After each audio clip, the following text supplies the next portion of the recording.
CAVA stock analysis and CAVA stock prediction. Is it a buy right now? Watch this 1-minute video till the end to find out. Look, I'm going to be very upfront and honest. CAVA Group is just in a good demand zone. Does it make it an immediate buy? Well, not necessarily now, because come on, it's pretty much the end of week, right? Post-market, you cannot trade this now.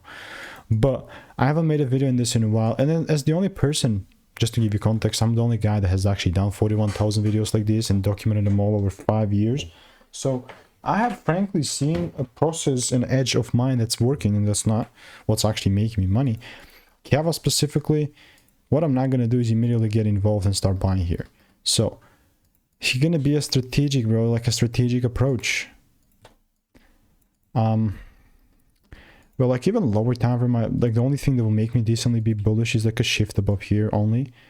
And if I do not see any sort of thing happening above here, then I guess I'm not going to be any sort of buying. Just very simple and upfront and honest. So I'm going to keep you updated. If you do want to learn how I'm making 5-10K per month trading, click the first link in the description, get my free emails, and I'll continue to keep you updated.